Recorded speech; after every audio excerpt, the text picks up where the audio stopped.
eventually, we are fighting for justice and for equality and dignity in people who use programs, particularly those who are on public assistance and are experiencing homelessness or sheltered or unsheltered. It is our mission to eventually eradicate homelessness. But in the meantime, we will fight tooth and nail with you and with everyone else with like minds to make sure that all New Yorkers are treated with dignity and respect. This cash assistance town hall is to let everyone know exactly what cash assistance is, the amounts that are received, and the issues currently surrounding it. There are currently about 4 bills that have been introduced to increase cash assistance grants. They're not currently up for debate. However, that's probably because not enough people know about them. So that's the purpose of this town hall. We want everyone here to know and everyone virtually to understand exactly what it is that cash assistance recipients deal with within the system and the amounts that they have to live off of. During this town hall, we want to encourage everyone to learn as much as possible. And there will be a presentation in which people will be able to ask questions. And you'll also get to hear from cash assistance recipients and the situations that they have to deal with. And basically it's a place to be able to learn and empathize and eventually to come together and to get things moving and to make some change. Well, thank you again for everyone attending, and we hope you enjoy this. We're going to try to make this enjoyable and relaxed for everyone.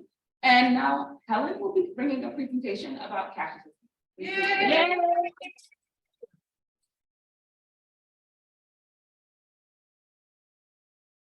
Can everyone hear? Okay. Yes. Okay, in the room and on Zoom. Yes. Okay, awesome. Great. So we'll go ahead and get started. So Ebony just gave you a great background of who we are, but here's also like our mission statement and more about us. So Safe and Activists build the power of low-income people, particularly people dealing with homelessness and public assistance and food stamps in New York City. We believe all people have a right to a safety net that includes quality homes, food, and livable income. And our members have lived the trauma and frustrations of poverty and homelessness and demand a city that values human needs and dignity over profits. And safety net activists are here at Urban Justice along with the Safety Net Project. And the Safety Net Project at Urban Justice, in addition to the work of safety activists, combines with direct legal services, community organizing, and policy advocacy to advance social and economic justice for zero to low income New York. Intro.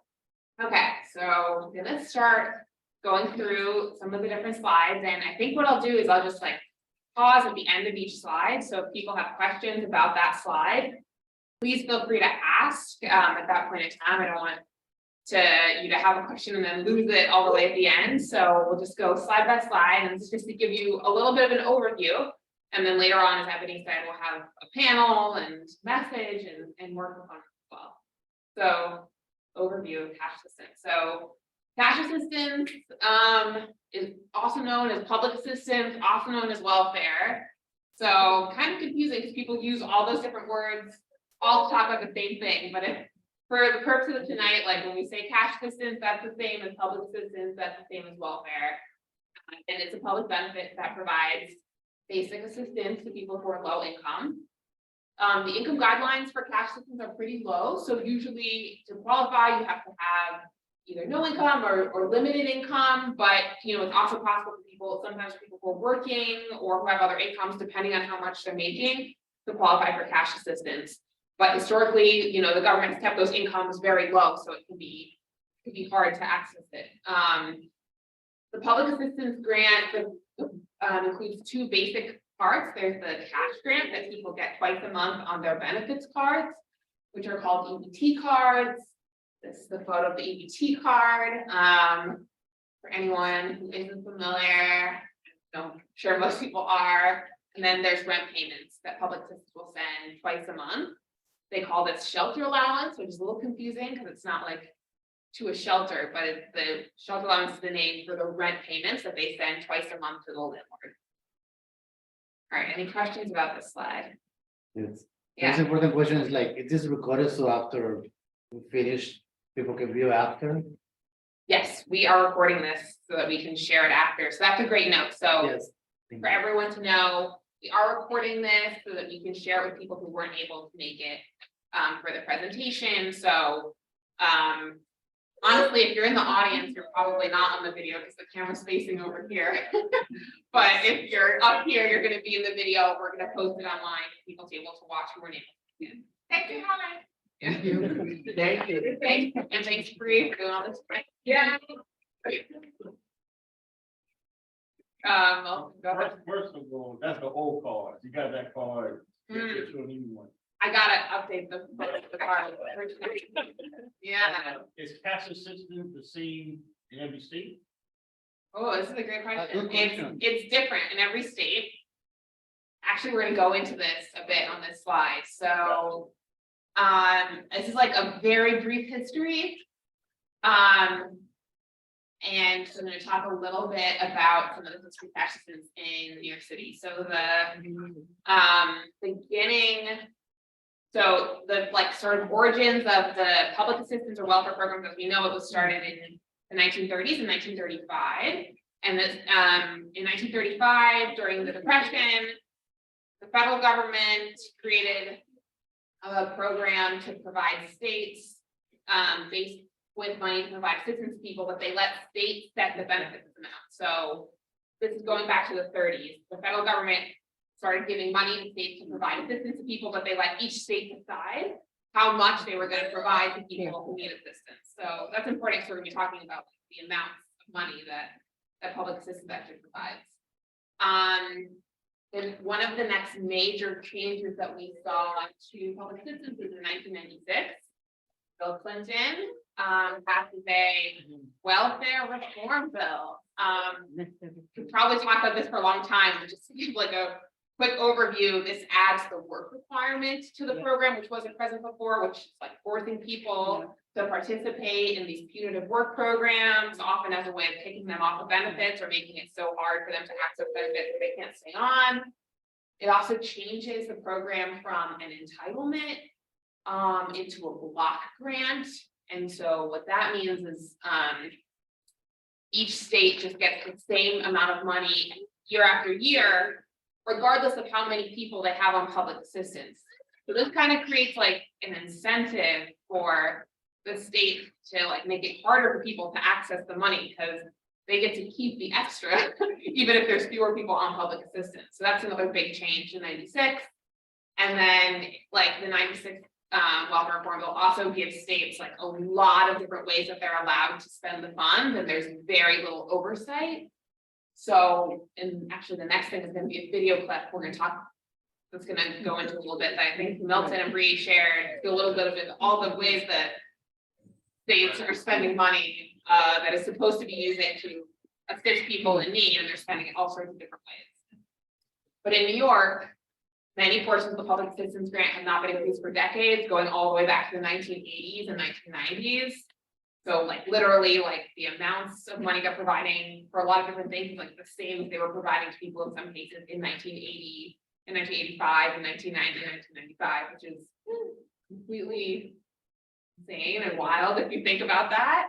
And so as a result, you know, even as the cost of everything has risen and inflation and rents and all of that, people have been left in poverty because they have not taken any action to increase those grants, which is something that New York could very easily do. Do you have a question? Oh yeah, any questions about that? Yeah.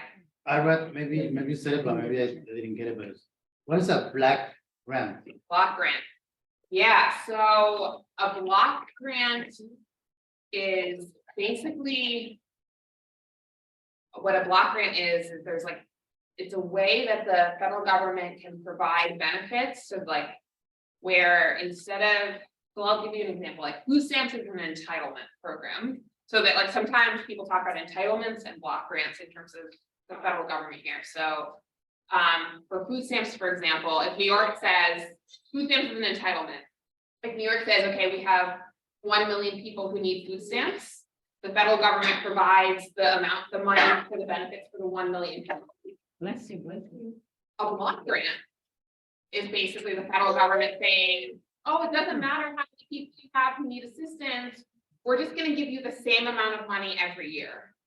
So in the case of New York, we've been getting something like $5 billion from the federal government every year since 1996.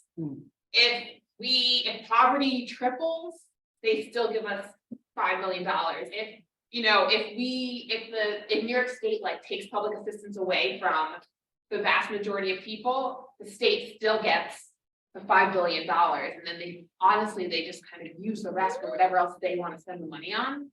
So like in the case of New York, in 1996, like in New York City, I think there was over 1 million people who were receiving public assistance. And today there's only 300,000, so like 1/3 of the amount of people. But New York is continuing to get the same amount of money, and they can spend it however they want. Like not however they want, but they really do like to spend it in a lot of ways, like however they want, just to fill in whatever gaps they have. So I don't know if that, but it's just like a block grant is like where the federal government just gives the states the same amount of money every year, instead of it being like an entitlement where it's like actually based on like what benefits people are eligible for. Thank you for the explanation. Is it possible to have public assistance if you are approved for FSI or HCPI? So it's a good question. It depends. So like for example, usually like the person who's receiving FSI usually is not able to receive public assistance just for themselves. But if they have other family members who aren't on SSI, then like the other people in the household could be receiving public assistance.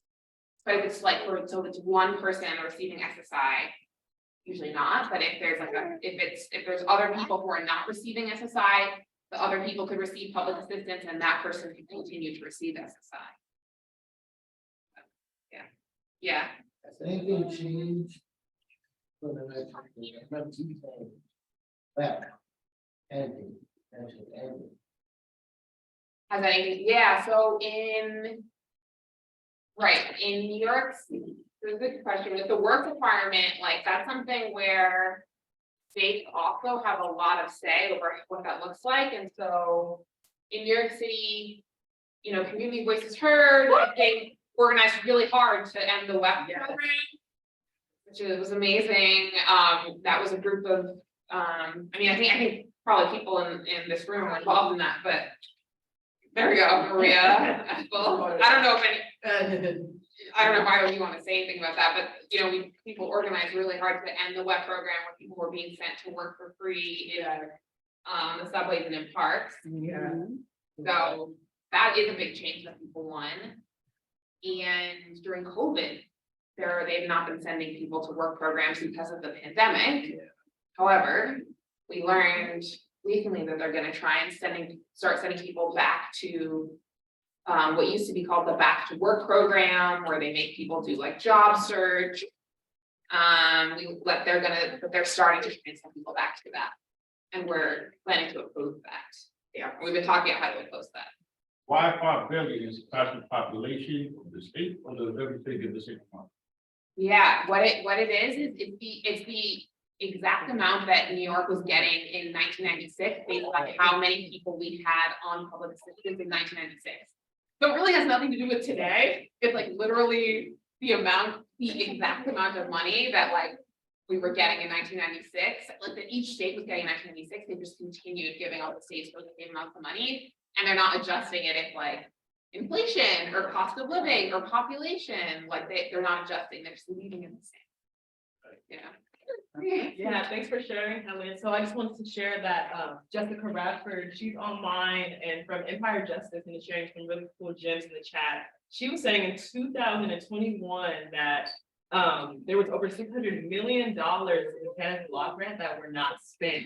That meant that these low cash assistance amounts, they're low for just no reason. There's money that's there and available, and it wasn't $600 million. That's a lot of money not being spent. And Jessica also chimed in and said that the work requirements are actually required in the federal law for the TANF program in New York State, because they've removed so many people from the program. The safety net work requirements have always been a fully state creation, and the family assistance code basically are too. So it's not actually required. New York makes it a requirement for people to jump through hoops to have to proof work eligibility to be able to get some cash. So it's not something that's required, it's what Jessica is saying, it's just something that we do Right. as a state. Yes. Thank you, Jessica, everyone's appreciative of your. Thank you. Yeah.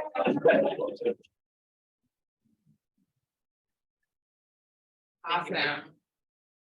All right, so now we're gonna watch a little. Oh, Ethel. I'm sorry. No worries. I have a question. So what happens if the block grants are not used? Can't Oh, we get man. that? Can't we get that? This is a question. I don't think they, okay, maybe honestly, I'm wondering if Jessica's gonna have an answer to this, but my impression is that there's not very much oversight of them, so I think technically they probably are supposed to report what they don't use and probably give it back, but I think there's a lot of cases where states don't even do that, because Right. there's like very little oversight of it. Right, Jessica, if you know a better answer to this, feel free to chime in, but that was my impression. yeah, That like the money that the states don't use, like there's very little oversight, so a lot of times states just keep it and the federal government doesn't even like follow up on money that isn't used. Should I talk? Do you want me to say something? sure. We can hear you, yeah, go for it. Hi, everybody. This is Jessica from Empire Justice Center. Keep in mind that the money from the federal government is just for family assistance. There is literally nothing from the federal government for single individuals, families without kids, okay? But with this money from the federal government, it's through the TANF program that we've been talking about, you have to spend it on 4 main purposes if you're going to spend it. But there actually isn't a federal requirement that they go ahead and spend that money. If they spend it, they have to spend it on one of these 4 purposes, some of which are nonsense. So they can spend it on things other than cash assistance to needy families, right? And so we recently got a response to a Freedom of Information Law request that in 2021, during the height of the pandemic, right, when people were families were experiencing homelessness, people are going hungry, literally $600 million over $600 million did not get spent. And this is just adding to a stockpile that's over, I think, $1 billion that the state hasn't spent on this program. So anytime they say, oh, we don't have the money to be able to increase the grant amounts, from the response that we got from OTDA, they are sitting on that money. Pretty crazy, right? Wow. Just sharing that. So, I didn't understand the last word, sitting on what? Being on the money. From 2021 alone, over $600 million in federal funds that were sent to the New York State to be spent for any TANF purpose, which includes cash assistance to families. The state didn't spend it. So the state only spent 53.4% of the money that they got from the federal government and left the other $600+ million, sitting on the books. So they can't be used. Yeah, okay, so William and then Milton, and then we'll do the video. So basically, if there was no oversight, the money, basically the money, well, they're not. Much like the NTA, we take the money all the way. They have 2 budgets. So it's one of the things, be housing, and then you be used to provide vouchers or more rental assistance. Imagine, Jessica? I couldn't hear the question from the audience. Could you say it again? Yeah, can that money be used for vouchers or any other type of rental assistance? So keep in mind, the TANF money from the federal government is only for family assistance. So it's only for families with kids. But what you could use that money for would be, one of the allowed purposes for TANF money is cash assistance to needy families. And so that cash assistance could be to massively increase the shelter allowance, to increase benefit amounts.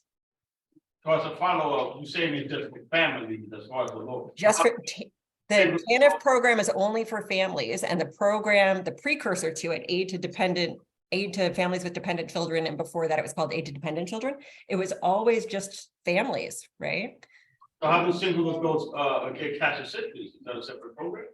That's not federally funded. That's always just been funded by the state. Back in the day, right? They used to call it home relief before it was safety net assistance. Why do they call it home relief? Because it used to be before the Great Depression, way back in the day, right? They would literally take poor kids away and put them in, put them in like essentially in institutions. They would take them away from their families and shove them in institutions. And same thing for poor, people who are really poor. They would dump them in workhouses in these terrible places. So the idea of home relief was maybe it's better to let people actually live in a house and take care of their life rather than shove them in an institution just because they're. That's a Charles Dickens story. It was very Charles Dickens here, right? Like that's the bad world that was out there before these programs started. And during the Great Depression, one of the big changes was there were all these programs for single individuals, mostly single white men, right?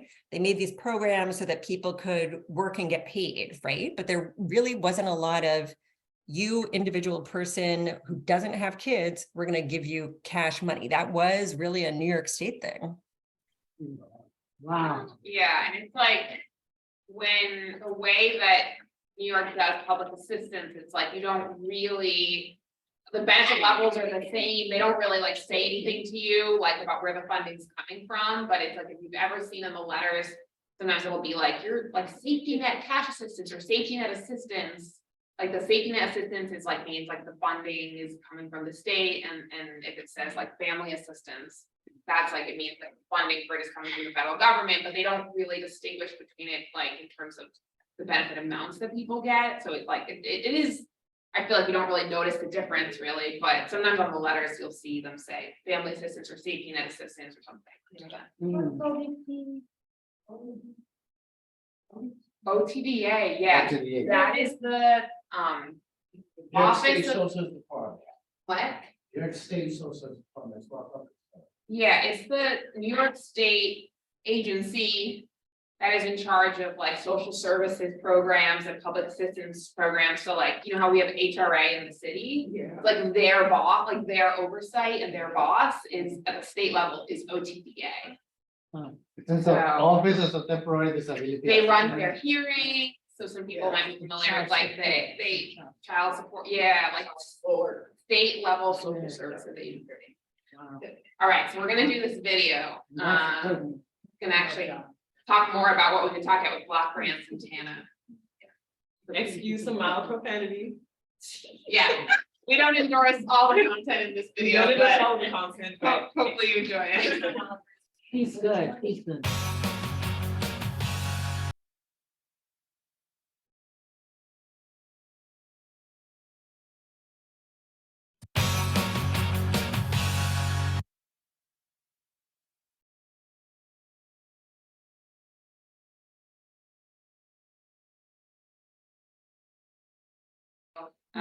Of some of what's going on in the country in terms of this program.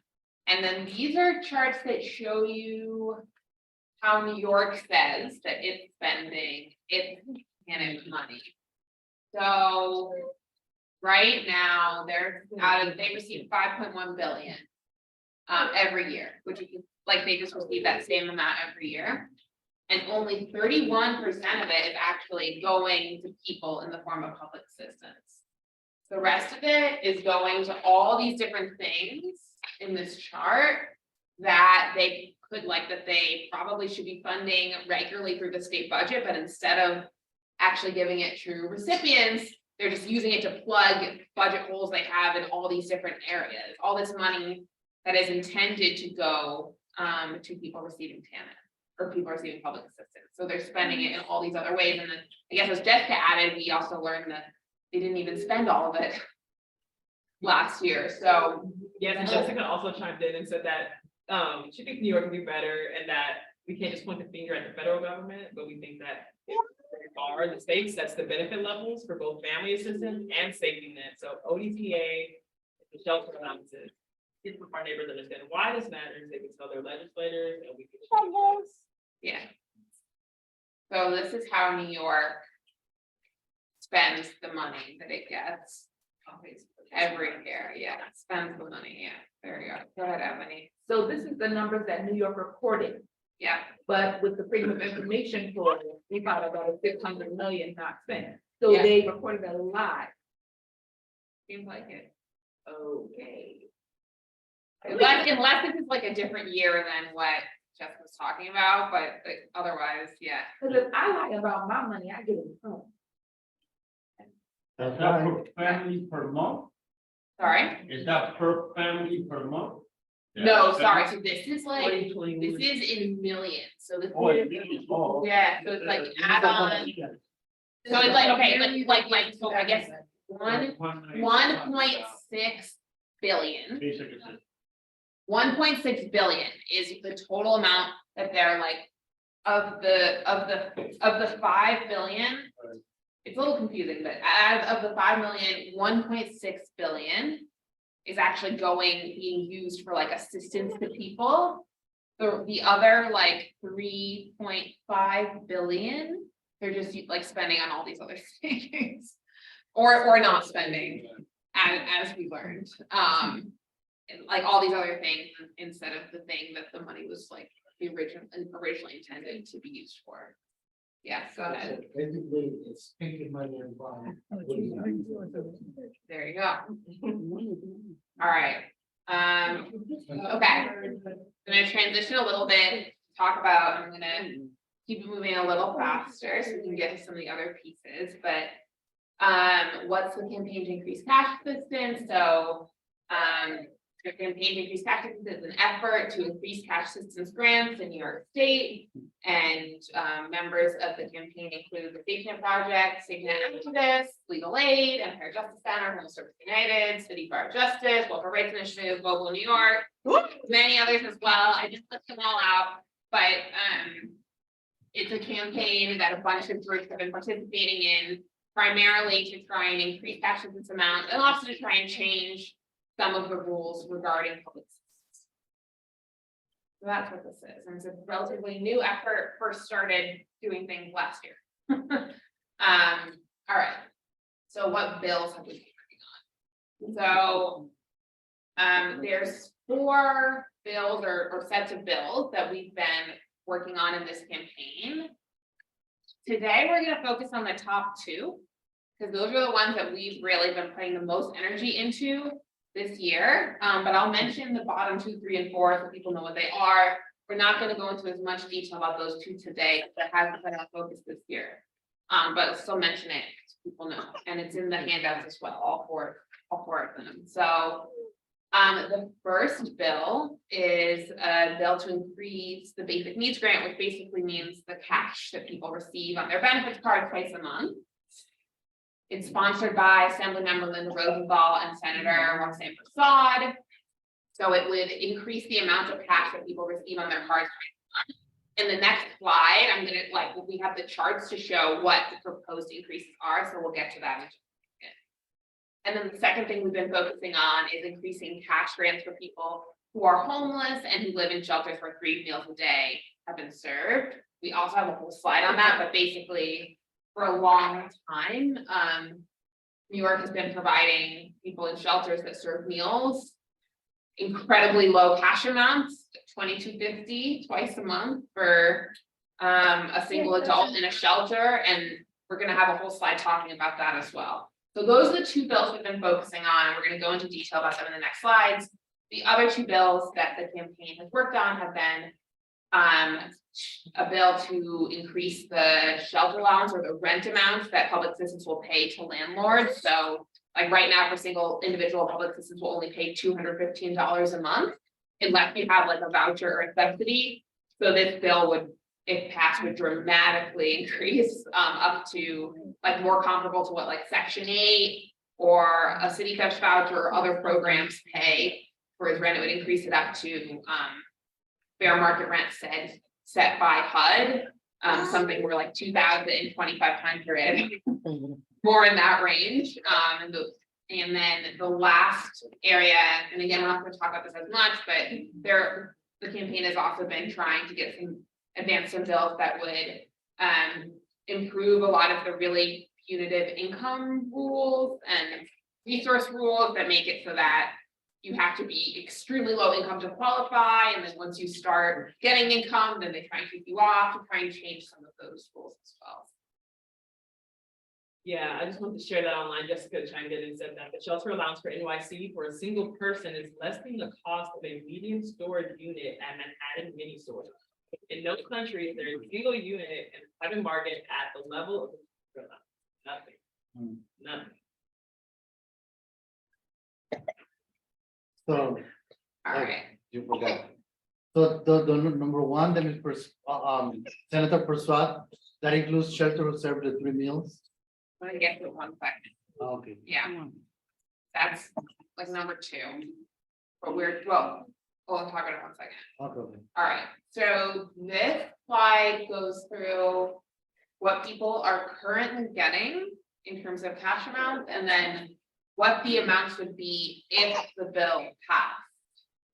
So on the left, you can see one person, this is like with some people, someone who has no other income, but one person with no other income gets $91.50 twice a month in cash. A family of 2 gets $145 twice a month in cash and has to use that cash for the entire month. If the bill passed, we're trying to get these bills passed, that would increase it to these amounts on the right. So for one person, $170 twice a month. For 2 people, $270 once a month. For 3 people, $360 twice a month. So this is like, to take a minute, take a look, this is a comparison of like what the amounts are currently and what the amounts would change to if we succeeded in getting this bill passed. And it would have annual adjustments for cost of living that would follow the increases that people get if they have Social Security benefits. So like whatever the increase that Social Security does, they would do the same cost of living, cost of living increase for this. Any questions about these charts? Sorry. Yeah. Are we sharing this with the governor, mayor, and the president? We have been trying, and we'll talk, we have a slide on this, we've been trying to get it into the state budget, the governor, the assembly, and the state senate. Since it involves money, we've been trying to get it into the budget. We have a slide talking about like what we've been doing and where things are at. Yeah. Question. What does Kathy plan to do? Does she plan to hear it? Does she plan to do this? Or does she plan to dance like a rock cat? Well, it seems like at the moment, Kathy has not expressed, Kathy Vocal, the governor, has not expressed support for increasing cash assistance grants. And to be honest, neither have the leadership of the Senate or the Assembly. So we have a lot of work to do to get these bills passed. Yeah, go ahead, Milton. Keep it simple, we're basically asking them to double current cash assistance. Sorry. You keep it simple when you're advocating, letting people know, we're basically asking the governor, the assembly, the senate to double the pressing cash assistance benefits. Yeah, that's a fair way to put it. It's like a little less than 2 times the current amount. Yeah. Okay. Go to the next slide. All right. So, this slide focusing on people who are living in shelters that serve 3 meals a day. So for decades, the state decided that they were gonna, if people were in a shelter that provided meals, that they were gonna give them lower cash assistance amounts than anyone else. And these amounts have not been increased since 1997. So think of something that was happening in 1997 and the same amount as it was then. So part of our efforts this year have also been to make sure that people in shelters are included in the same increases that we're fighting for everyone else, and that they're not left behind or left out of the increase in the cash assistance amount. So, you know, we all know, or many of us know, how expensive it is to be homeless, how difficult it is, and all the needs people have to meet. We also, many of us know how terrible it is in shelters, or many people here, Diana's giving me a look. So these are the current amounts that people in shelters that receive 3 meals a day get in cash. This is what people are getting. What we are fighting for is for people in shelters to get those same amounts that we saw in the previous slide. So that to stop this distinction of, oh, we're gonna give people in shelters this amount and everyone else this amount.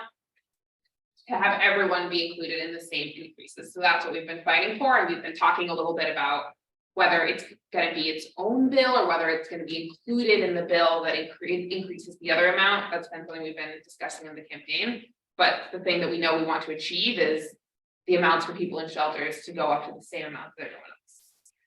All right, so Scott, I need to sign it. I just wanted to say they used to do that with SNAP too. I think they stopped doing that, but. Because when I was getting $35 a month in SNAP, or maybe even less than that back in 2012, so I had to eat the shelter food. And I had to take medicine for the rest of my life because the shelter food gave me down. Typical big. Yeah, it was. Oh. Yeah. Yeah. It means you have uric acid that's left in your joints. And I have to take allopurinol off the rest of my I life. was slowing down. It's just extremely painful. Is there sound? What? Yes, there is sound. Did you have something to say, Pat? They can't hear it. Okay. TWG. And the doctor said, once the increased uric acid is in your blood, if you don't keep taking the medicine, it's gonna keep fluctuating.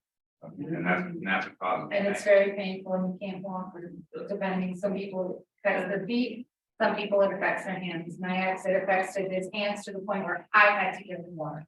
Wow. Because he couldn't break the box. And they used to say it came from drinking alcohol, but it really comes from a lot of red meat. So that's what they were given. A lot of salty food. That you mentioned. Like red meat and some processed meat, which I wasn't eating before I got it. I know a couple of people had their hands up, and then we're gonna go to the last slide. So that we can then go to our panel section. Just a point, that amount that they give people in shelter because they're receiving 3 meals a day, that can sit in the shelter all day and have all 3 meals. Right. Because if you're in shelter, a great deal of your time is spent looking for a home, which would mean you probably are not in the shelter to receive. Yeah, they. So it doesn't make sense from the very inception of the idea. And some of those meals are mushy and they're not, Meant for 5-year-old they're children. tiny, They're meant for 5-year-old children. yeah, tiny mushy meals. Oh, it. So, the question, like, you say, we know that the food is served in the shelter from food vendor, from the next, food is bad, horrible. But you say certain shelters, that caught my attention, you say in certain shelters, you say that. You were in there. Oh, because in some shelters that don't provide meals. So like family shelter, a lot of family shelters and adult family shelters do not provide meals. No. And people get the regular cash amounts because they are not in a shelter that's providing meals. So that's why it's like a lot of, mostly like the single adult shelter from that are affected by the 2250 for the most part, and a lot of the family shelters don't provide meals, so they don't, that policy doesn't Oh, that's impact good. them. Yeah. Do they still give family enhanced food stamps? Because they don't have a stove and they live in a hotel? I like that. Oh, so a lot of times, it really depends on the income of the family that's in shelter. So they don't give people like extra food stamps because they don't have a stove or because they don't have cooking facilities, which is messed up. They don't give people extra. Sometimes people even see their food stamps decrease when they go into the shelter because the way that the state calculates and the government calculates people's food stamps, once people don't have a rent expense or utility expense, they a lot of times will cut their stamps amount. Sometimes, like if people have very little income, it doesn't end up affecting their food stamps and their food stamps stay the same. But sometimes like if people are working or if they have some other type of income, sometimes their stamps will get cut when they go Yeah. into the shelter and it's really bad. Yes. I was talking about the restaurant allowance. Yeah, Yeah, Yeah, so public assistance does still have a restaurant allowance. it's very hard to get. It's hard to get, they don't tell people about it, but yeah. if you're in a facility, if you're in a shelter that both doesn't serve food and also doesn't have like cooking facilities, then people can still get a restaurant allowance, but I think they don't tell people about it a lot of the time, No. so. No. Even though they would be eligible. Okay, so I'm gonna finish up quickly so we can move on to our panel. But what's happening with the bills right now? So so people might know the New York state budget is currently being negotiated with elected officials seeking to finalize the budget by April 1st. So the way this process works is the state budget is negotiated between the state senate, the state assembly, and the governor. And unfortunately, despite our efforts and the efforts of other groups, neither the senate nor the assembly nor the governor included these increases in their draft proposals. So that's unlikely that it's going to make it into the budget this year. We are still pushing it and advocating because we don't want to give up because this is important and people have been going to Albany and talking to elected officials about it. But given what we are seeing happening right now, we don't know. We think it's more likely than not that it's not going to make it in. However, we're still going to be pushing our elected officials, and once we see it is in what's in the final budget, then we'll talk about what comes next. And you know, if it means what we're doing to get ready for next year, then that's what we'll be talking about. But for now, we're still pushing for it to get in, even though we don't think it looks likely at the moment.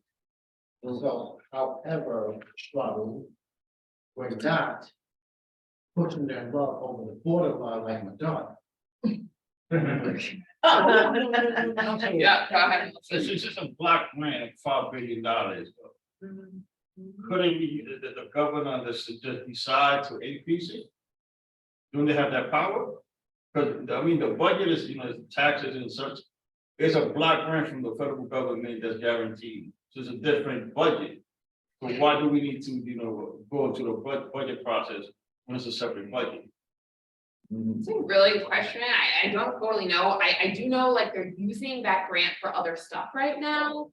So like they're using it to pay for like some of the childcare programs but I mean, as Jessica said, if they literally just have money that they're not spending, it's a good question. It's a really good question, and I don't. They Yeah. usually say they're holding it for emergency purposes in case there's a state of emergency, natural disaster, quote and unquote. Florida pulls this game all the time. So basically what it is that they, obviously they're using the funds for, pre-K and all this. And so what they'll do is instead of using that 600, whatever they have left over, they'll say, oh, well, see, because we had to give these people, so they'll pay us for that. Right.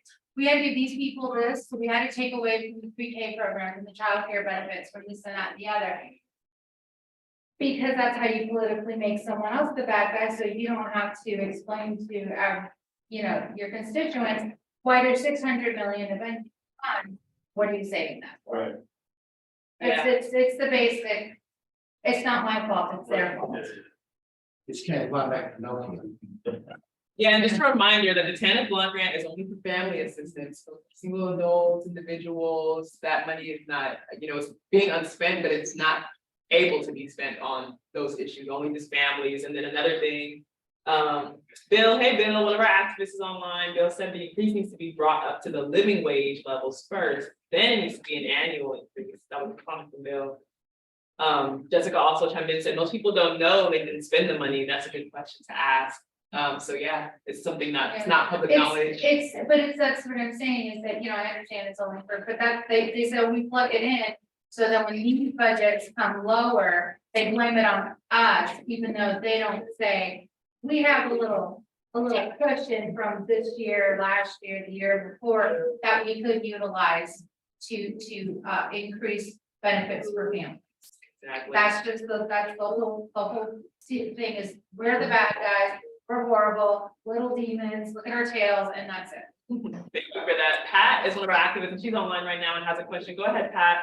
Yeah, I just wanted to know, when the representatives from the campaign spoke to our, the people who represent us in the Assembly and State Senate, what was the backlash? What was the issue with them putting it in the budget? Like, are they saying they're stealing money from, they're taking money from other, funds or something? I mean, other, places? I don't understand, like, who would not want to do that? Like, you spoke to politicians already? We have I'll just speak for safety net, because I don't know exactly like all the different things that people in the campaign are doing. We have like some supporters who sponsor our bills, who are like supportive of the effort, but we have not like gotten access to the governor or the leader of the assembly or the leader of the Senate to really know what their perspective is on it. And I think it is not a priority for them right now. Go ahead. Yeah, maybe they're really busy, but at one point, couldn't a packet be put together and it would be like presented to physically presented and spoken about to the leaders who make that decision for the next year's budget? We're supposed to go over, regular basis, anytime we introduce anything new, you fight against other priorities. So cash assistance, I heard about it last year. So we've been fighting for vouchers. So once that's done, then the boards and the politicians can be focused on things like cash assistance. So there's other priorities that we've been fighting for. That's what next. And I mean, I think we think that, like you're saying, like they should have done it this year and there's no reason for them not to do it. But we need to, like, part of why we're here is like, we're going to do the work to make it be one of their priorities. Like, we have to force it to be a priority for them because on their own, they are not going to do this. And so that's the work that we're trying to do today. We're going to be doing moving forward to make it be one of their priorities because it isn't yet. So therefore, we have to make this a dream come true like Roberta Sher. Yeah. So again, you think that we would do the whole media outreach and the rallies and stuff to let it be known to the public and to maybe some representatives that this is something that needs to be addressed for next budget? Because it seems like if they don't get any flack from, their constituents or the media. Yeah, I think we could, like, we're gonna be advocating, but if it doesn't get into the budget, we could like think about releasing something to say like, this is shameful or this is disappointing or whatever we want our message to be, like that you didn't do this and like, we're not going anywhere or, whatever we want. But at this point, I'm gonna turn it over to Maria and Theresa, who will be moderating panel for us. And we're gonna just set up the chairs, so start in a moment. All right, let's. Dinick, Milton. What is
Oh, the music is off. Oh, yes, good evening. My name is Maria Teresa Wallace.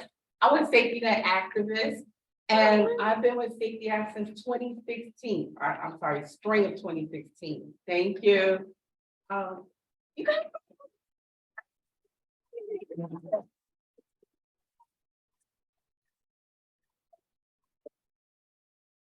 I would like to thank everybody that came through in person and through Zoom. Thank you. And I would like to thank Safety Net activists for listening to this, as far as me bringing this out to the community and stuff like that. And so we need this town hall meetings, and we're looking forward to have more town hall meetings dealing with this. And this is not going to be just one town hall meeting. There's going to be plenty of town hall meetings. And by the way, it's recorded. So if you know anybody that missed this particular town hall meeting, they can always see it. They'll be able to send out the link. Am I correct, Bria and Helen? Yes, yes, yes. So we have a very special panel here this evening, and I would like everybody to introduce themselves. Let's start with Miss April. Yeah. Hi, my name is Ethel Brown, and I'm also with Safety Net Urban Justice Center. And the reason why I got involved with them is because of the work that they do. And I mean, they're very helpful. Whenever you need them, they're there. They're there for you. Real safety nets. Next, Milton Perez, he, him. I'm in Brooklyn right now, after spending about 5 years in the shelter system. But I represent an app from the Bronx, Puerto Rico. I've been with Vocal York about 3 years. You know, Selena, one of the organizers, went into the shelter and kind of brought us into this fight. And familiar with, you know, Neighbors Together, Safety Net. You've seen them in different rallies. Urban Justice was at the hotel we were at. They helped a lot of people, you know, to help themselves, you know, to better the situation. So happy to be here. Thank you. You have to say something. Okay. Yeah, I'm so sorry. I don't want to forget or negate Neighbors Together and Vocal. They were also helpful. Family, okay. Yeah. Hi, my name is Dinick Martinez. I've been I'm a member of so many organizations. I came to this program of Open Justice Safety Net by Michael Bonanno. Is wanting to have to shout out to him. And then through that, I met Helen, and Helen invited me to come to this. And we had to accomplish a lot of things. Obviously, I feel with Vocal, Housing Works, and I've been to Albany for many days, advocating for this, and we're gonna fight it. Thank you, thank you, thank you.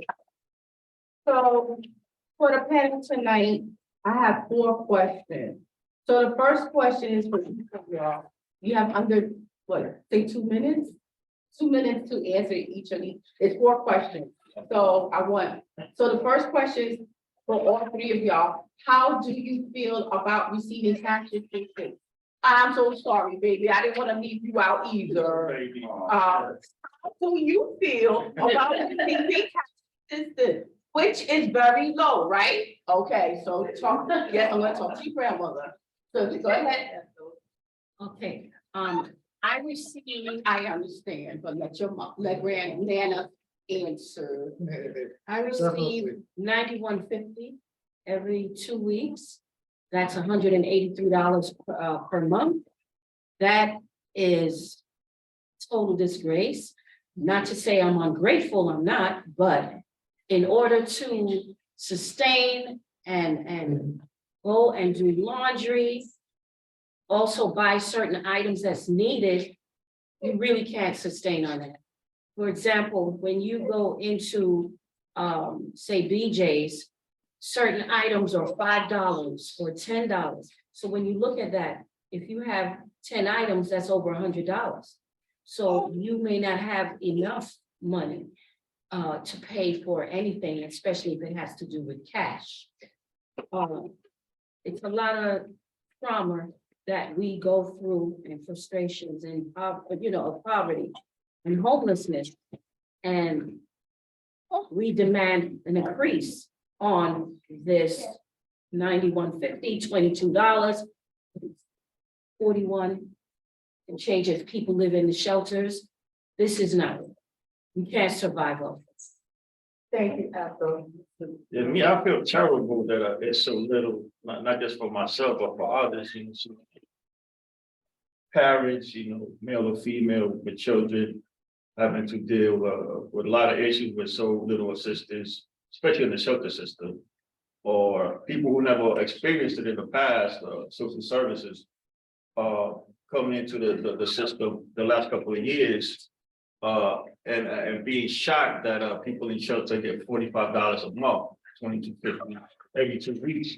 They're just being in shock, as far as they're able to pay their phone, things of that nature, humbling themselves to ask for any type of help, is difficult to a lot of people. I had experience with Medicaid in the past, not a lot of experience with cash assistance. I wish I would have known. I would have applied. I'm not a hater, I don't care, as far as our people, whether you are documented or not, we got to get whatever we can get. There's no shame in my game. So I wish I would have known before, so I could have been fighting this fight for longer. And it's just terrible, all the money that's spent to keep people in shelter. When we found out the last couple of years how much is being spent and what we get out of that, we always say we get the dust of the front, we get nothing. And we're required to, a lot of times, work for this, attending all these programs that they getting paid a bunch of money, sometimes 9 to 5 or 40 hours a week, depending on the program, and getting $45 a month, or even the 91, whatever it is, you're outside. And that if you get any type of money, whether it's a Social Security or you win the lotto or cash, a large amount of cash, or not even a lot, over $600, then you got to pay that back. So you're getting cash assistance, you're getting a grant that you got to pay back. You work for it, but you got to pay it back. It makes no sense. And it's terrible. Yeah, it's terrible. I think that I have a message for the politicians and the power behind the politicians. Because I know on both political parties, my politics is my thing. Both sides of the political party, the extremists, the non-extremists, the centrists. Who told you that $45 a month is enough? I mean, like, it's common sense. You should give more, like 2 or 3 times the amount should be. Because just living in the hood, like I said when I spoke at the assembly people. In the hood, first of all, shelter don't provide coffee. I'm a coffee drinker. In the hood, the coffee used to cost $1. I'm not talking Starbucks. I'm not talking Dunkin' Donuts. No, I'm talking about in the hood. A coffee costs $1.50 a small cup. Multiply it times 10. Times 10? No, times 30. It's $45 a month. Yeah. And it's unfortunately, that's not enough for them. So, and you claiming that because you provide shelter food, if that food people get sick, as one gentleman here says that he got gout, that this is pain, that he can even walk. It caused by the red meat, processed meat, food that is not well cooked at the shelter system. What I have done lately, I have taken pictures of the food that they serve. And when Callahan inspection came on my shelter, you can stop at any time. When I did came inspection on the 14th, and all the way together, like 5, 6, 10 people, making sure everything is nice and clean. I yell at them. The same way you are doing that, the same way you should be united together, or all of you all at once eating that food that you guys serve. So the food they serve at the shelter does not an excuse because that food is bad. Most people don't eat it. I have an example, but elderly woman, some of them, someone here know her. She lives there, and just tell me, hi, please bring me something from outside, you can, because I can't eat that food. 74-year-old woman, she can get sick. From young people get sick from that food. Doesn't matter if you wanna change the vendor. Vendor from vendor to vendor is Winston, one of them, the vendors. It's just a bad food. Thank you. Thank you. I know that was a lot to talk about, but there's 3 more questions that we need to get their answers. So the second question for all 3 of y'all is, how are you able to handle and receive cash assistance every 2 weeks? How do you handle that every 2 weeks, especially you, Ethel, with the 2 days? Yeah, sometimes I have to deny certain things for myself and for them, because a lot of times, you know, you see him with the snacks.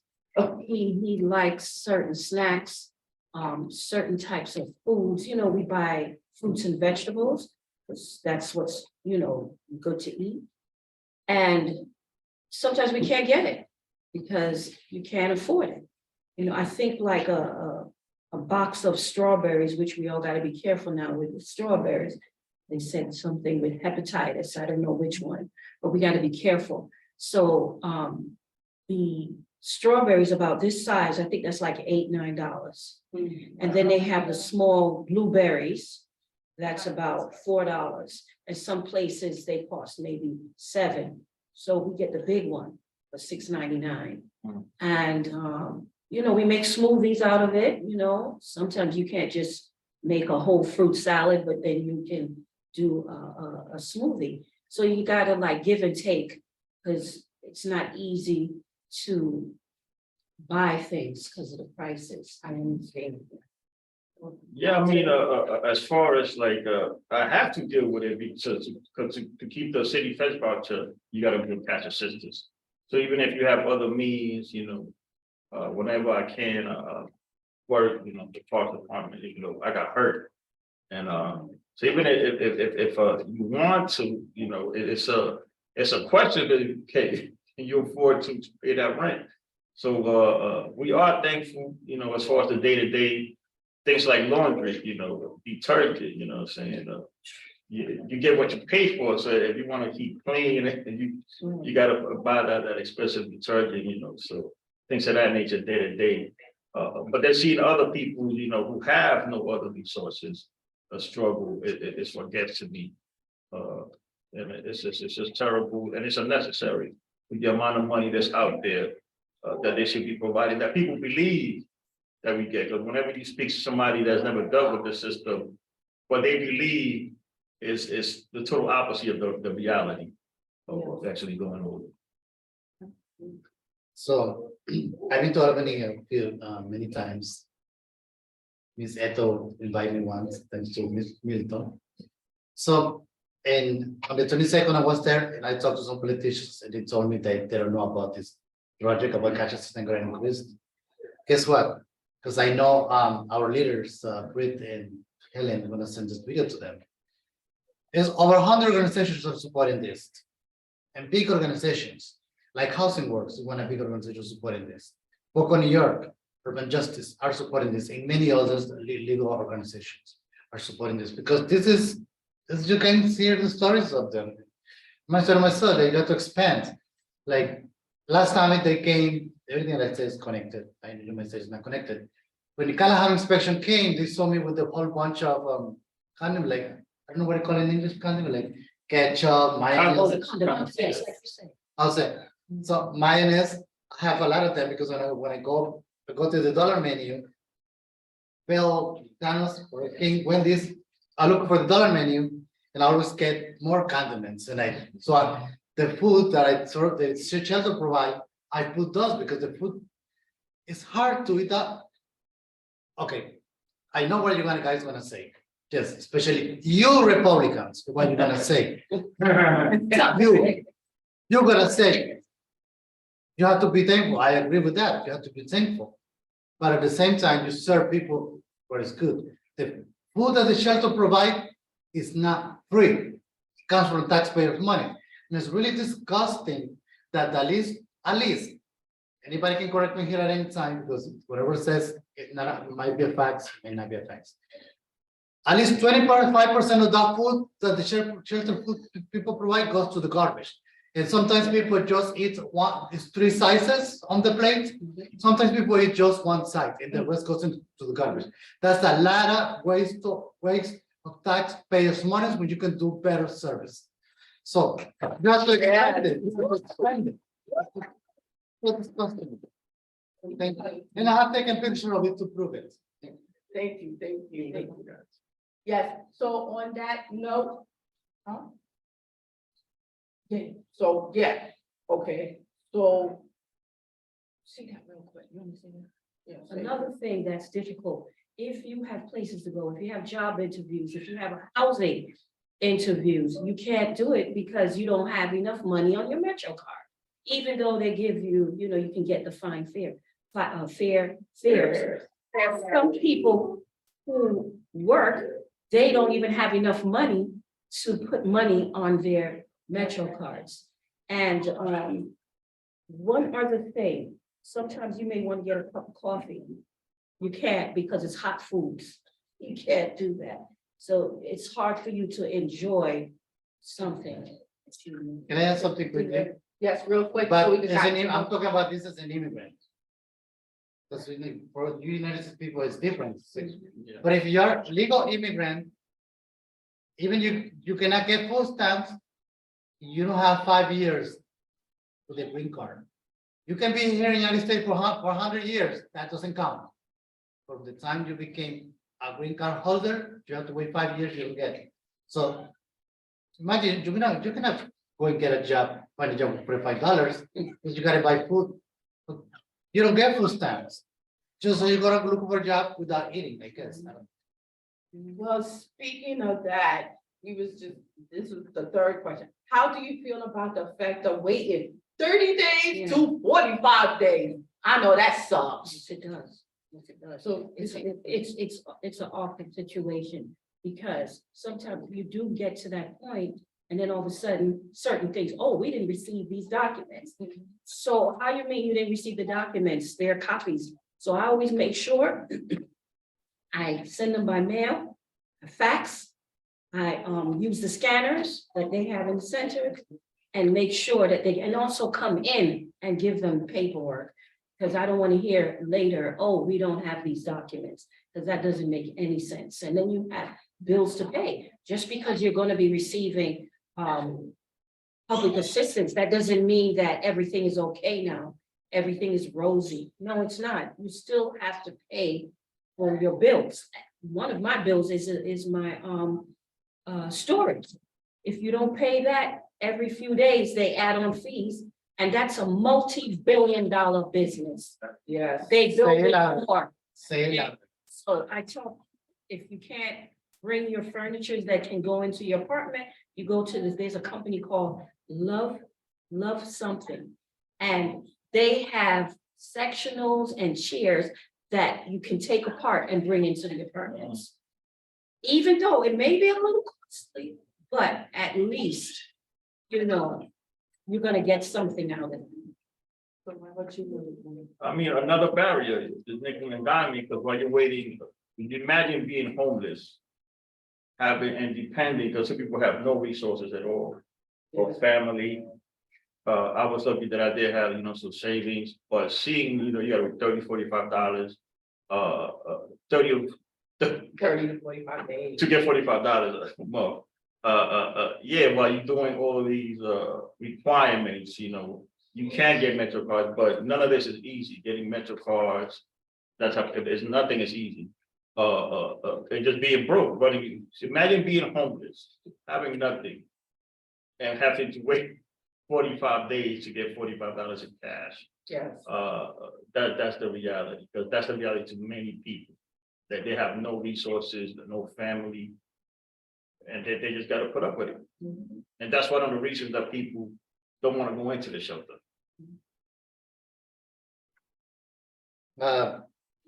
What Milton is saying is like, it's ridiculous, like you have to wait 45 days.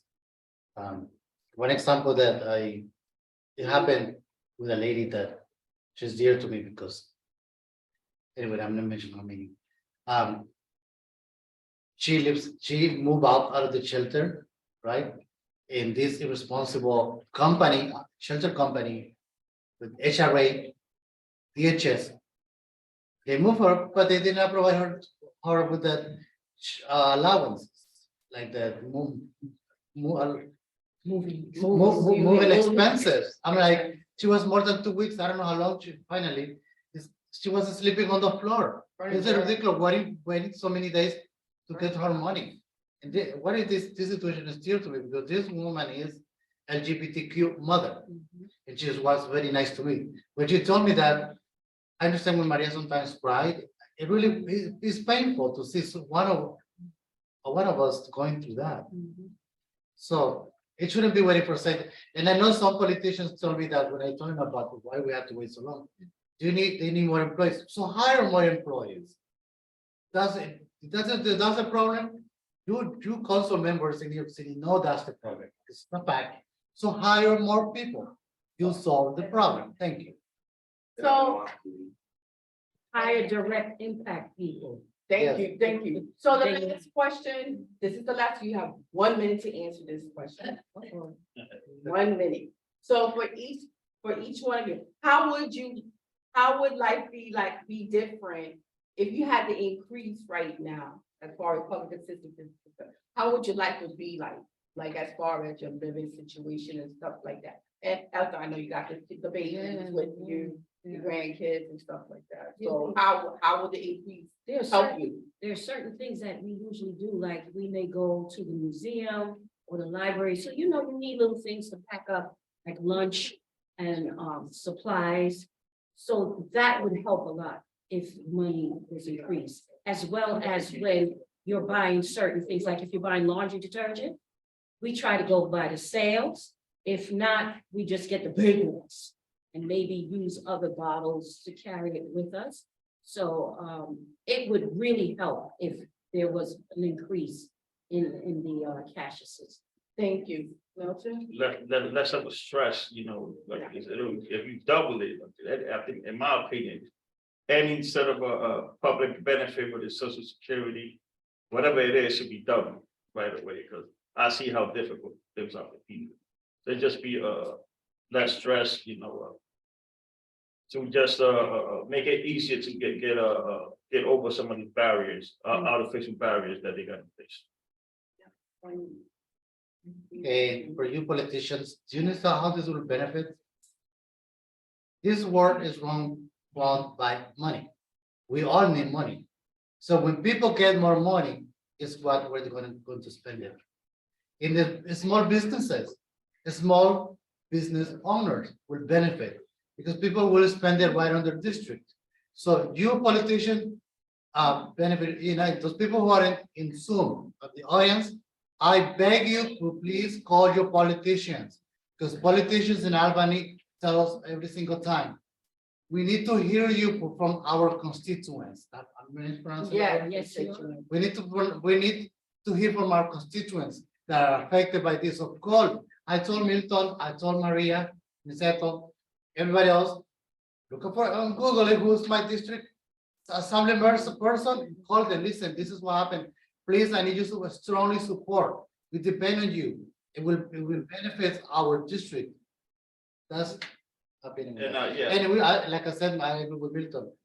I'm glad that I exposed this to urban justice safety net. I said we need to increase it. Safety net was right on it, and now we're fighting. I wish we, like Milton said, we just started earlier, but anyway. If the politician, I support, the raises you're getting. So what I'm saying, we're saying, parents need a raise, homeless people need a raise, everybody needs a raise, especially now. We still, coming out of COVID, so we still in an emergency type of situation, so we need those raises. Do it now. DC next. I can. Yes. So on that note, I would like to say thank you. One last thing, ICAN increase Cash assistance. Now. We cannot wait. Politicians, we cannot wait. Thank you. There's still more on the agenda, so thank you very much. I really do appreciate it. Thank you for all. Thank you. And our three panelists. I'm not getting stuff.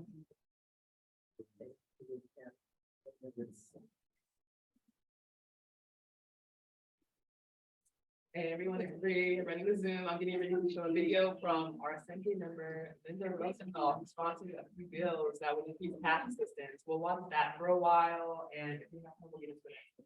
So, stay tuned.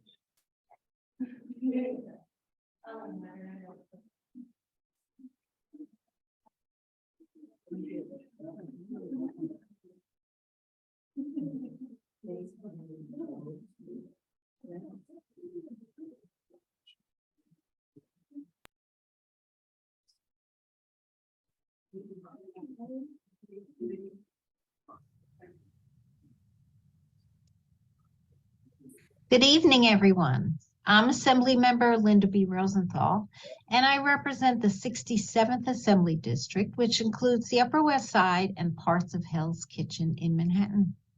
I want to extend my great thanks to the Urban Justice Center for hosting tonight's town hall, as well as the other organizations that are part of the Increased Cash Assistance Campaign, including Legal Aid Society, Empire Justice Center, Federation for Protestant Welfare Agencies, and Vocal New York. I wish I were able to join you in person tonight, but I know you're in great hands with an excellent set of advocates. So earlier this session, I was appointed by the Speaker to serve as chair of the Assembly Committee on Housing. But for the last few years, I served as chair of the Assembly Committee on Social Services. In that role, I worked with some of the organizations here tonight to craft legislation to finally raise New York State's cash assistance grants. And although I'm no longer the chair of that committee, our work together is far from over.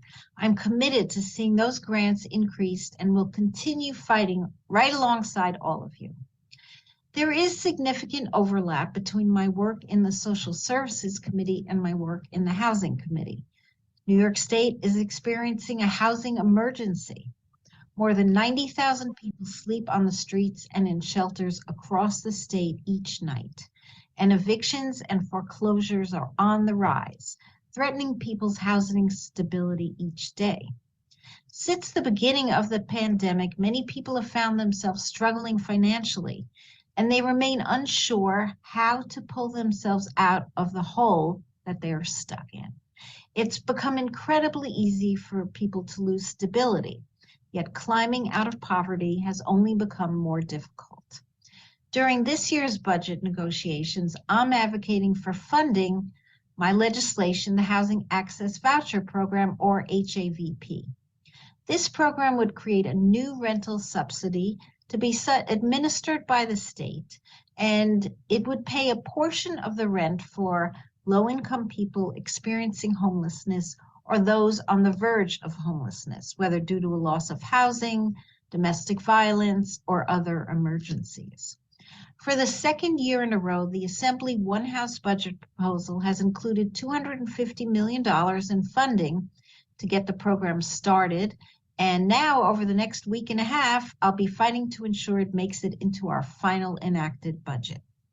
If both the Assembly and the Senate hold firm and include this funding and get the governor's agreement, it's estimated that this program could serve 20,000 households and provide the relief that folks desperately need.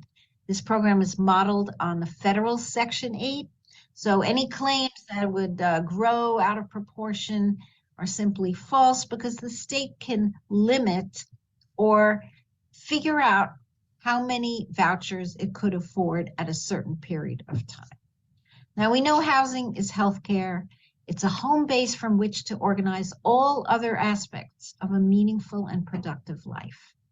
But with a growing homelessness crisis and a lack of affordable and supportive housing, far too many New Yorkers have been put in harm's way. Much like the inability to access safe and affordable housing, our extremely low cash assistance benefits have also kept people living in this cycle of poverty. Let's be clear, the goal of public assistance is to provide those in need with enough economic security to survive and to work toward escaping poverty. How can we expect anyone to climb their way out of poverty on just a few $100s per month? Every time you've turned on the TV or read the news in recent months, you've heard about inflation and the increased cost of living that's impacting people nationwide. Families are finding it harder and harder to pay rent on time, to cover their grocery bills, and many are left having to apply for public assistance just to make ends meet. Now, this change can be attributed to the COVID-19 pandemic and the economic fallout it brought, but there's also more that New York State can do and should have done years ago to combat poverty. Last fall, the Census Bureau reported that the percentage of American families living below the poverty level, which was a meager $26,500 for a family of four, increased to 11.4% in 2021.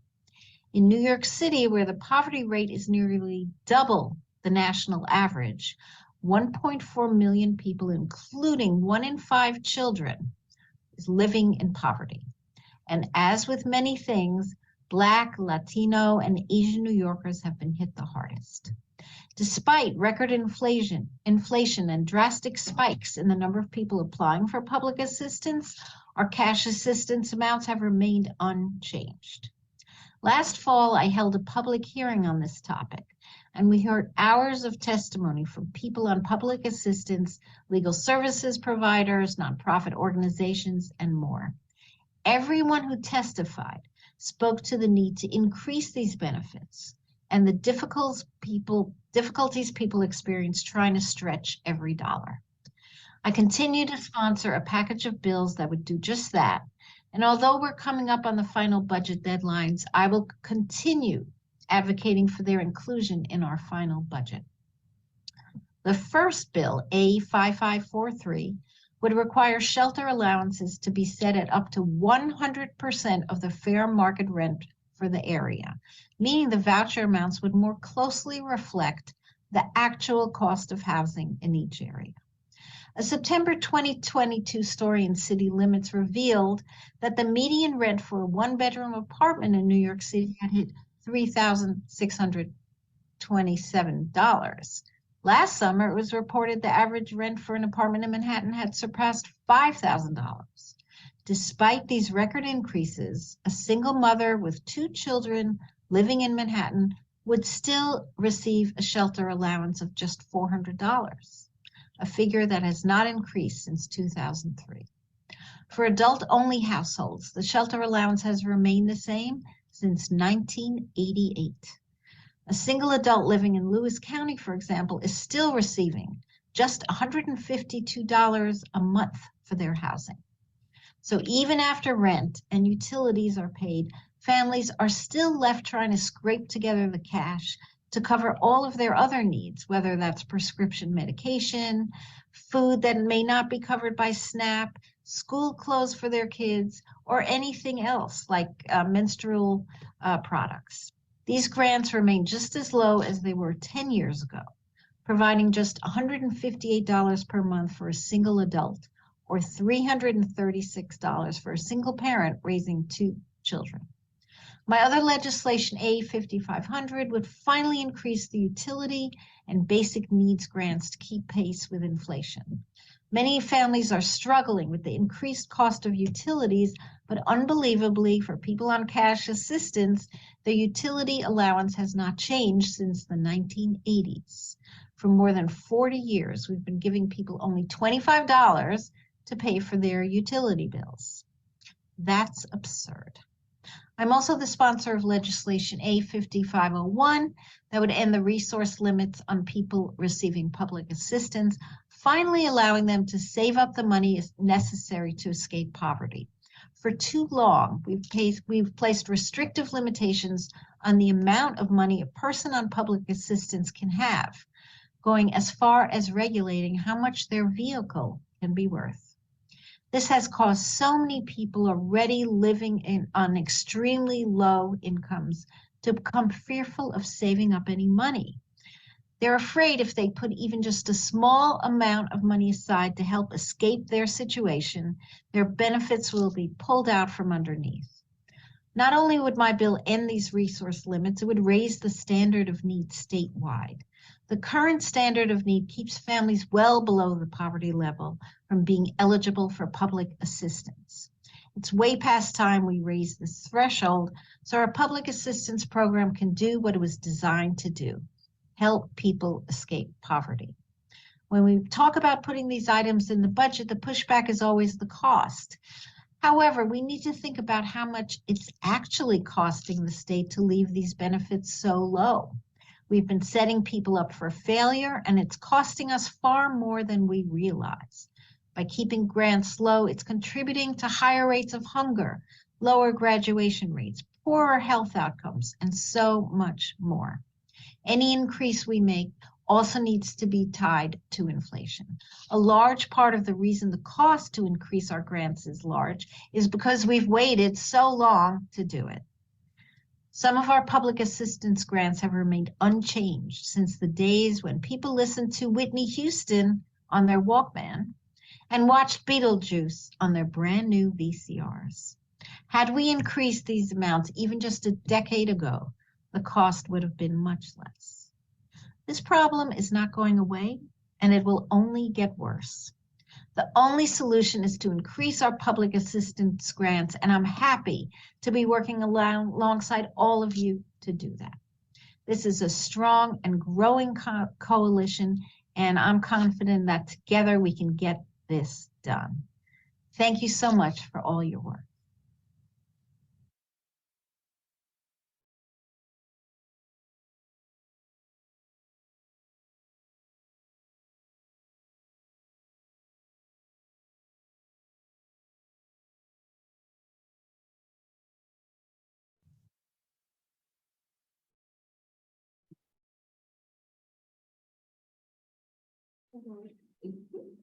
Okay. All right, everybody, it's okay. Now everyone's finally seeing me from behind the screen. So,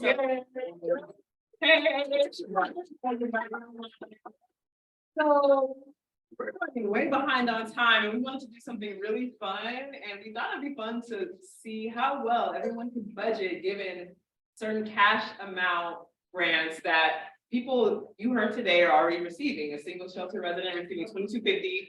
Mind you, these amounts are twice a month, but you have to consider that part of that is paying for utilities if you're not in the shelter. Part of that is paying for other bills that you have to pay that other grant amounts don't pay, like SNAP. You know, you got your food covered, but they just ended the emergency allotment for SNAP. So now that's $95 people aren't getting every month. And so you might have to use some of your cash assistance to afford the things that you would normally buy with SNAP. And so we wanted to do just like a really cute little simulation of how that would be, what it would be like having to budget on these very low cash assistance amounts here.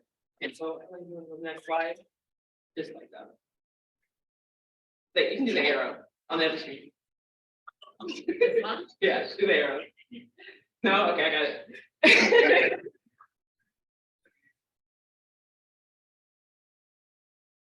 Here we are. Okay. So on the screen here, we see things commonly in our household, right, that we need on like a monthly basis. We have our laundry detergent, toilet paper, we have our Metro card, right? We have to get places, right? We have, if you have children, I know we're here in the audience. Yes. Diapers. Yes. Diapers, wipes. Now, look at this list here, and everyone just kind of thinks to themselves, you know, what are some things that you need and that you cannot go without? Vitamins. Right, very many of these things you probably can't see yourself going without them. Milton said toothpaste. He can go without toothpaste? No, no. Oh. I'm going without toothpaste. Yes. Right. What is that? Having clear life savings. Can't go without, but basically a lot of people on here you probably can't go without, but people on cash are having to go without because you can't fit them all within your budget. Okay, Helen, you can go to the next slide. So now that we have our prices here for these items, let's just take $22.50 for instance. So that's $45 a month for a shelter resident, right? How many of these things on the screen can that person take home on $22.50 every 2 weeks? You'd be lucky to get laundry detergent and feminine products. For the few. Right, that's laundry detergent and feminine products. I'm sorry for people that are mathematically challenged, but Oh, no, this is daily life. yeah, this is very. I having to spent decide. 8 to 10 hours playing budget, and it just reduced my taxes and expense. Oh, no, yes, So, We had Dollar Tree and Family Dollar. absolutely, but I have seen. I'm gonna hold you though, there's things I can't, I don't wanna do the Scott single ply toilet paper, I'm still gonna go with my Charmin, I'm sorry. it's called Scott's Comfort Plus. It's a- There it is. I And think they would- That's pretty good. I used to ask my brother, guy told me to stop. But absolutely, it's about being flexible, right? It's about budgeting. because you gotta know, you You gotta have go to to know. a lot of times you're most of your money and you're walking everywhere, which this girl cannot do. You're having a Absolutely. good portion of your money on MetroCard fare. Now, you get the fare. And sometimes the bus drivers know me well enough and they know when they see that big cart, oh, she gotta go shopping, so they let me on, let me off. I don't like doing that, but they know. They know the show. Right. They know the show. Exactly, and then we heard from our panelists about how. Yeah, I could maybe go the all or the Pura detergent, instead of like the more expensive one. I have to have free and clear. I tried Ajax. That stuff made me so itchy. I had to rewash my clothes. They got the brand new laundry detergents. I had the money. But I have to go with feminine products that are brand name. Well, see, that's a good point that you mentioned. If you have different health conditions, different sensitivities to different things, you have to be particular. So there's some people like myself, I have sensitive skin, so I was using Dove at birth, I have to use Dove for life, and I can't go without that. But we see here it's $8.49 for this body wash. I could go for the bar soap, but consider if I live in a shelter, it could be hard to store. Having like these bottles. This are is the stuff probably a that the lot shelter better. provide. Oh, thank Look you. like that. Hotel. Dinick just provided this soap that the shelter provides residents that are there. For your Look skin. how cute this is. This might last me like one. This is the whole thing that Oh. Dinick's showing us the kit now, things that you get in the shelter. So a couple of pads, but that might not be good enough for that some right people. there, those- Right, First of all, we're already irregular, so you can absolutely. imagine the wonderful floods that happen.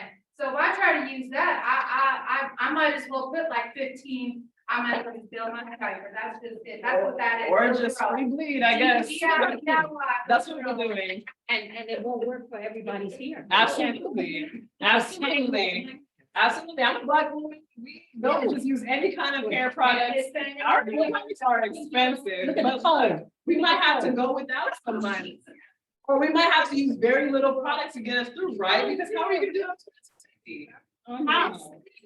4 different products, just to get it to be like, I don't look like a poodle coming out of an AKC. I believe you. Showroom, I believe you. Okay, let's talk about a household of 2, a couple of 2 living in like a SRO situation, making $145.50 every 2 weeks.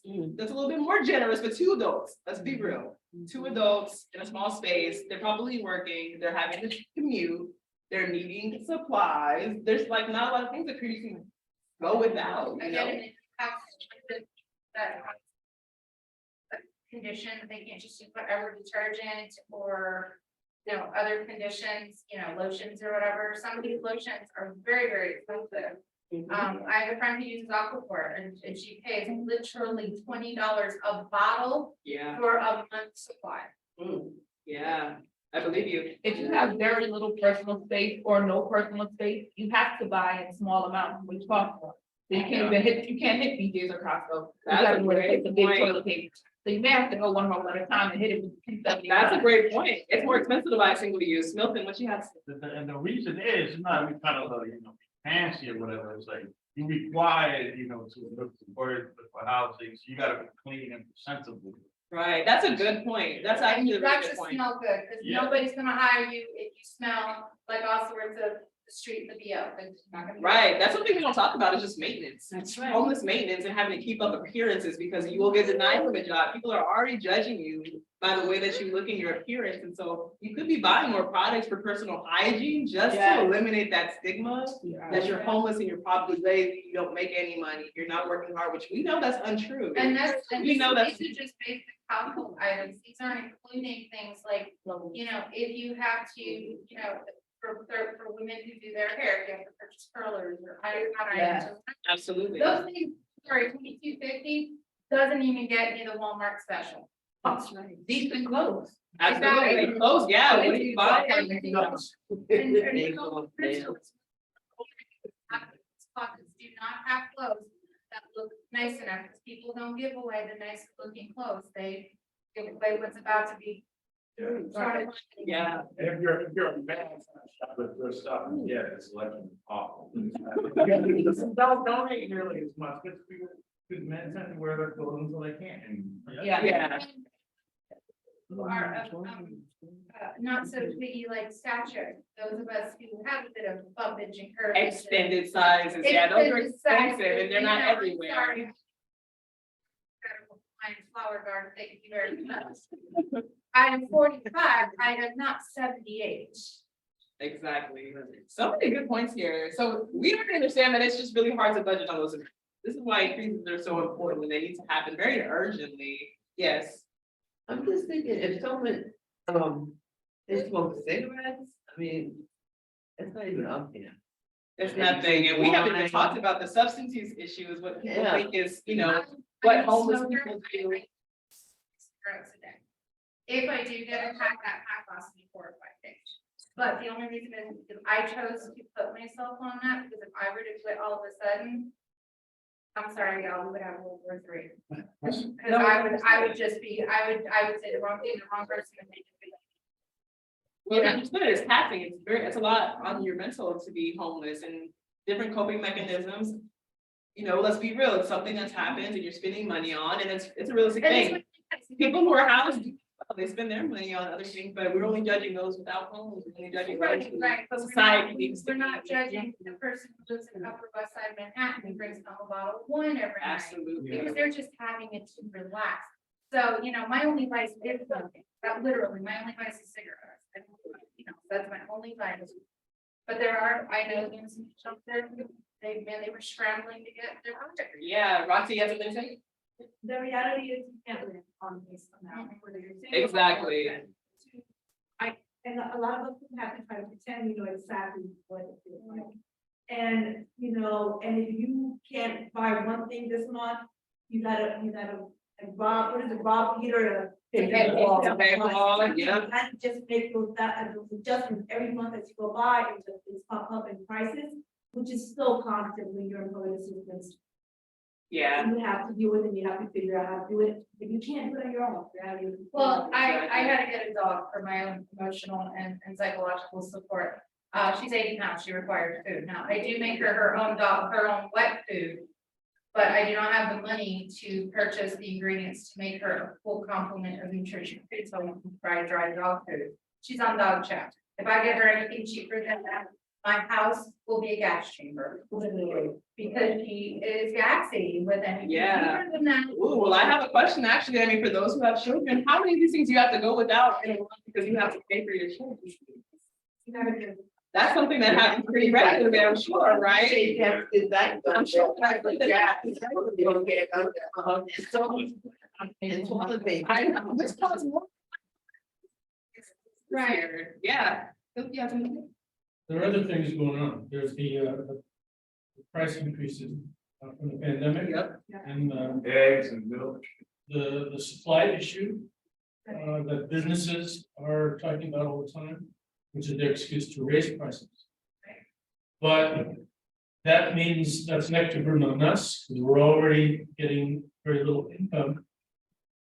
The business class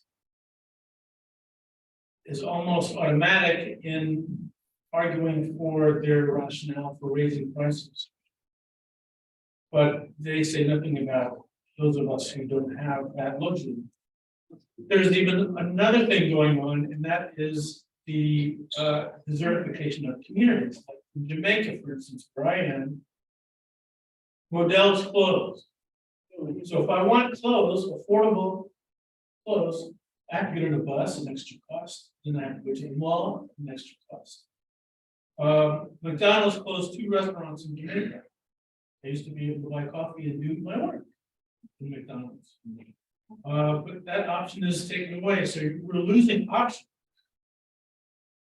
For food, for clothes, and so forth, anyway, something about that. So there are other things going on besides the low income that we're getting that exacerbates. Absolutely. Yeah, dollar Tree is not a dollar no more. There's no more dollar menu. There is. Oh, pizza's not. So, yeah. Last new pair of shoes I got was a couple years ago when I first came to New York, so I had an election money, my dad was helping me out. My dad does help me out a little bit here and there, but he is a retired veteran who's on a pension himself. He owns a home. So there comes taxes and repairs and stuff. So I can't call him and go, hey, Dad, I'm out, I gotta get new tennis shoes, but I can't buy the cheap ones because we don't have a Payless no more. And I'm sorry, it is too much trouble to go. I hate going out anyway. You think my butt's gonna travel all the way to Walmart, New Jersey? Right. Yeah. Target doesn't have anything I can utilize. It's just it's ridiculous. Yeah. It's Target ridiculous. doesn't have anything to do with 38, and I went to DXL, and the pants I could actually fit me were like $50 a piece. Yeah. And then one of the Target was 20. And like even like next door, DXL is a Burlington Coat Factory, they didn't have anything bigger than size 40, and I need to get 44, so, and like the DXL, they have the selection of like stuff in the 40s is very low, like bread and butter is like really big, man, 50 and up. Oh, got you. Yeah. Just for the record, Mhm. Baltimore has a Yeah. location in Long Island, Valley Stream, close location in Queens. Okay, thank you. You don't have to try New Jersey, just, Okay. and don't take the E-train that's across the board, and take the Q5 and 85 bus. It's a trick. It is a trick. It's still a check, What's but up? It's a I trick. want to go to a different state. I'm still okay. You're right. Yes, it was That's good. why, I need that's why the shelter experience, you living out of a locker, Q5 and 85. for example, the races, that's contraband. You know, Oh, yeah. there's ways to get around that, the detergent, you gotta leave downstairs. Yeah. Metro cards, it's possible to get them, but it's not easy. Getting the laundry done, if you wanna wait 10 hours to get your, Yeah. you gotta go outside and do your own laundry, so, toilet paper, I used to go to Target a lot of times, luckily, they would Target to use a bathroom, but there'd be no toilet paper. Yeah. So, All right, everyone. Well, I think we all kind of understand that the cash assistance limits are low, everything else is going up, nothing is making sense, we can't even afford to live, basically. It wasn't in deodorant, Hmm, it was not deodorant. what's the deodorant? Yeah, there was, so. I just say thank God.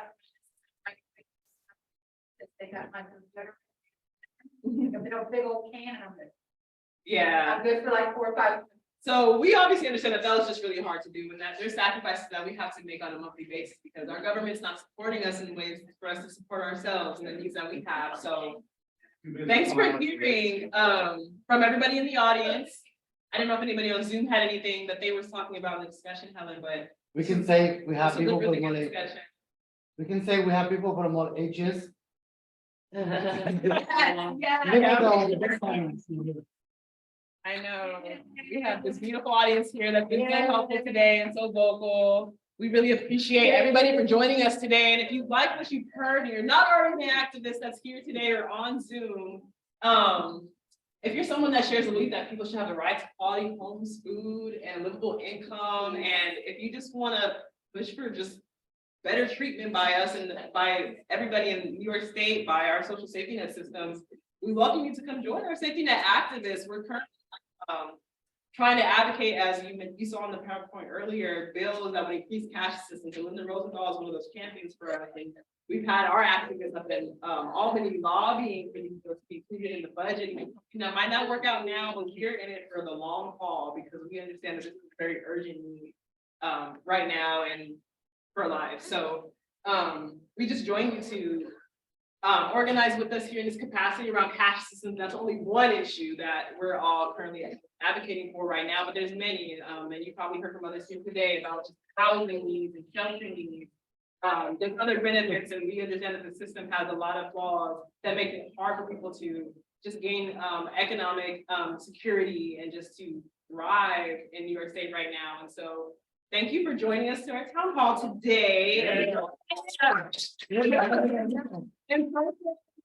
On Zoom, thank you for taking your time to have this like really critical discussion with us. Thanks to all the activists for sharing your personal experience and everyone on the line. That's really brave of you to do, and we really appreciate you all. Maybe we'll do this again. Yes. Yes, we will. We have to do it again. It's really important. Well, everyone take care. Have a good evening. Thanks for joining us online. For having. Yes. Thank you. Instagram, on Twitter.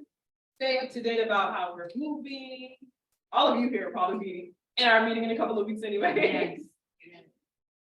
Thanks, everyone. Welcome. Okay, have a good night, everyone. Okay, almost down to the very end. That's over.